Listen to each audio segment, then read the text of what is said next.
देखो, आज से हम लोग एक सीरीज शुरू करेंगे जिसमें हम लोग मैंने देखा है कि बहुत से एग्ज़ाम में वो क्वेश्चंस आते हैं और कॉन्सेप्चुअल बेस्ड होते हैं, लेकिन बच्चे क्या करते हैं कि उसमें गलत कर देते हैं कॉन्सेप्ट ना होने की वजह से। तो इस वजह से हम लोग सब्जेक्ट वाइज सब्जेक्ट, मैं सोचा हूँ कि सारा तुमको सब्जेक्ट वाइज सब्जेक्ट जितना भी कंसेप्चुअल क्वेश्चन है वो करा दूंगा, ठीक है।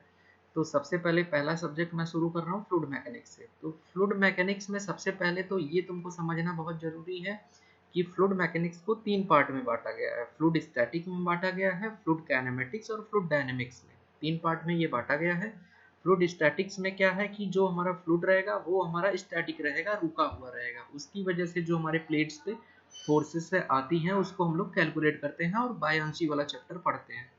दूसरा फ्लूइड काइनेमेटिक्स में क्या है कि इसमें जो है फ्लूइड मोशन में होगा, लेकिन मोशन का जो फोर्स होगा या कॉज होगा वो हमको पता नहीं रहता है, बस हम फ्लूइड के मोशन की स्टडी करते हैं। फ्लूइड डायनेमिक्स में क्या होगा कि फ्लूइड मोशन में होगा और जो फोर्सेस हैं जो उस मोशन का कॉज कर रहे हैं फोर्सेस, उनकी स्टडी पूरी हम फ्लूइड डायनेमिक्स में करते हैं। तो पहला क्वेश्चन हम लोग चैप्टर 1 से उठाएंगे जो हमारा विस्कोसिटी का चैप्टर है। तो सबसे पहले पहली प्रॉब्लम सबकी यही फंसती है कि जब देखो पहला क्वेश्चन यही फंसता है हमारा कि when temperature rises what will be the effect of dynamic viscosity in liquid and gases. ये क्वेश्चन सबको कॉमन हर एग्जाम में मिल जाता है कि जब हमारा टेम्परेचर बढ़ता है तो फिर हमारा डायनामिक विस्कोसिटी पे क्या उसका इफेक्ट पड़ता है, लिक्विड हो या फिर गैसेस हो। तो तुमको पता होगा कि जो हमारा फ्लूइड है वो दो पार्ट, हमारा फ्लूइड का जो स्टडी हम लोग करते हैं वो हमारा लिक्विड का करते हैं और गैसेस का करते हैं। तो गैसेस तुम्हारे सिलेबस में नहीं है और जो लिक्विड है उसका हम लोग देख लेते हैं। तो अगर हम डायनामिक विस्कोसिटी जब टेम्परेचर बढ़ाते हैं तो डायनामिक विस्कोसिटी पे क्या इफेक्ट आता है। तो देखो फॉर लिक्विड के लिए हम लोग देखेंगे कि देखो होता क्या है कि दो फोर्सेस होते हैं, एक एडिशन होता है एक कोहेशन होता है। तो जो कोहेशन होता है वो हमारा सेम मॉलिक्यूलर के बीच में लग रहा होता है, एडिशन क्या होता है डिफरेंट मॉलिक्यूलर्स के बीच में लग रहे होते हैं। तो जब तुम क्या करते हो कि टेम्परेचर राइज करते हो, बढ़ाते हो, तो होता क्या है कि जो कोहेशन फोर्सेस होते हैं टेम्परेचर राइज करने पर लिक्विड में कोहेशन फोर्सेस वीक हो जाते हैं और एडिशन फोर्सेस हमारा बढ़ जाते हैं। जैसे एग्जांपल के लिए तुमने देखा होगा कि पानी में अगर चीनी डाल दो और पानी थोड़ा गर्म भी है तो हमारी चीनी जल्दी घुल जाती है, या फिर कोई भी चीज़ हमको घोलना है तो हमारा जल्दी घुल जाता है अगर हमने लिक्विड का टेम्परेचर बढ़ाया।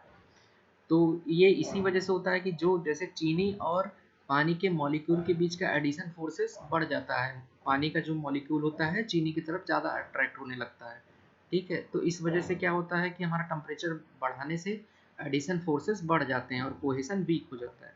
तो विस्कोसिटी क्या है, विस्कोसिटी हमारा जनरली रेजिस्टेंस है उनके बीच में और ये रेजिस्टेंस कोहेशन की वजह से आ रहा है, ठीक है। तो एक लेयर दूसरे लेयर पे हमारी फोर्स लगाती है, ये फोर्स हमारा दोनों लेयर लिक्विड सेम है तो दोनों लेयर के बीच में कोहेशन लगता है, कोहेशन अगर ज़्यादा है तो विस्कोसिटी ज़्यादा होगी, कोहेशन कम है तो विस्कोसिटी कम होगी। जब टेम्परेचर बढ़ाते हैं तो यही कोहेशन हमारा क्या हो जाता है, कम हो जाता है। कोहेशन जब कम हो जाता है तो हमारी विस्कोसिटी क्या है, लिक्विड की डिक्रीज कर जाती है। लेकिन गैसेस की अगर हम बात करें तो जब हम टेम्परेचर गैसेस में बढ़ाते हैं तो उनके मॉलिक्यूल्स क्या होते हैं, उनको एनर्जी मिलती है और उनकी रैंडमनेस बढ़ जाती है, वो घूमने लगते हैं इधर उधर और बहुत ज़्यादा उनका मॉलिक्यूलर मोमेंटम बढ़ जाता है।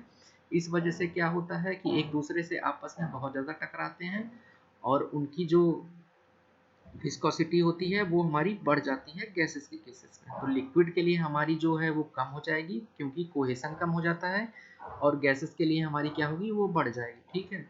क्यों बढ़ जाएगी, मॉलिक्यूलर मोमेंटम के बीच में। तो ये असर्शन रीजन में हमेशा पूछा जाता है कि कोहेशन की वजह से बढ़ रहा है, एडिशन की वजह से बढ़ रहा है लिक्विड के केसेस में, और बढ़ रहा है कि घट रहा है ये भी पूछता है वो, ठीक है। और दूसरा चीज़ कि गैसेस के केसेस में क्यों बढ़ रहा है, क्या होने से ये बढ़ जा रहा है। तो आप आंसर टिक करेंगे मॉलिक्यूलर मोमेंटम, ठीक है।